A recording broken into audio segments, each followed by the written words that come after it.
All right, the 2023 ProV1 and ProV1x are announced. It's exciting. We've had them for a few months thanks to THP and the wonderful Titleist ball experience, club champion, Titleist, Chris from the tour ball fitting team. Amazing experience, so grateful, and have been able to play them all winter, which is great. I had switched to ProV1x kind of quietly.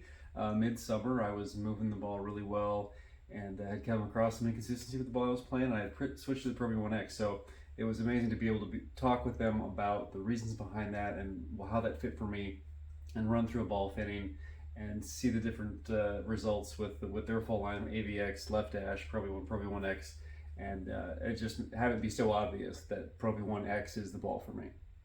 So Christian Titleist worked real hard to get Anthony and I the actual ones that were going to be retail instead of the Protos.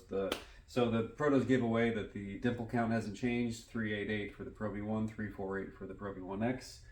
That's all the same. He did give us some inside details at the time. We had to keep quiet. Some little core changes that I felt like I've had show up on course, especially playing in the cold over the winter. ProV1x is a really firm ball, a little bit softer core on both of them. I really noticed it in some of my full short iron shots and stuff. Things that compress but then want to catch before they roll up the face on those lofted irons. I feel like I really get it. Sometimes banging away with driver, it's hard to tell, but there might be a little bit of speed there. You're going to see a ton of reviews on them. I'm sure all the big guys will be doing better comparisons and stuff like that. But I did, after playing them all winter, running the other day for real quick, 10 minutes, tried to run through pitching wedge 7 iron, 4 iron. Tried to lay off because I get grief for going full speed, that it just doesn't apply to people. So I tried to let off a little bit, make it a little more reasonable, and we'll see how that worked out.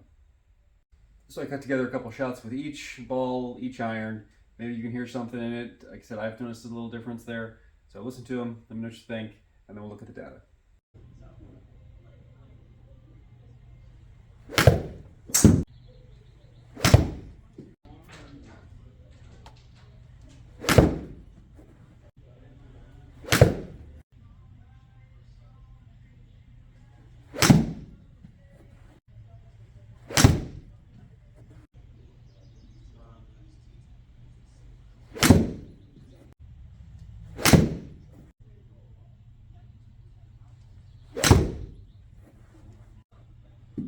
This might have been a mistake to try to lay off because I'm just not going to generate the launch.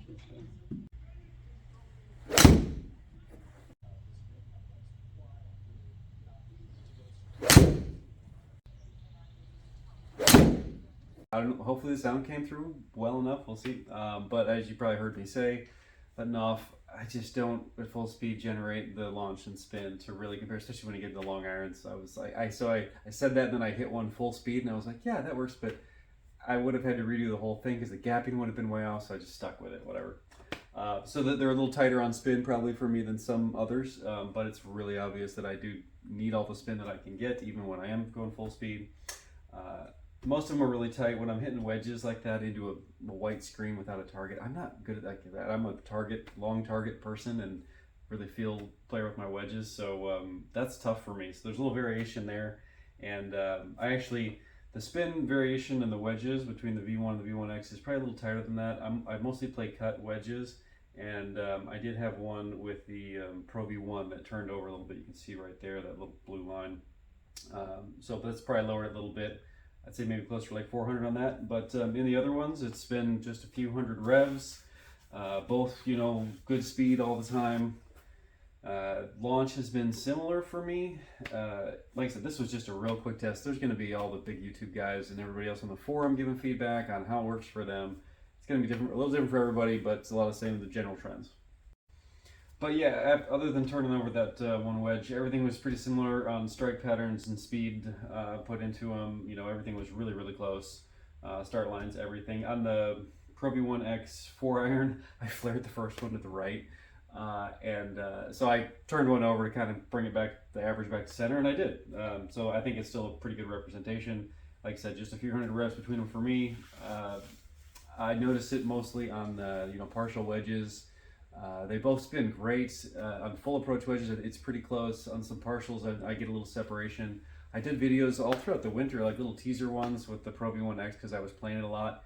The durability has been amazing. That was another reason I switched to them last summer.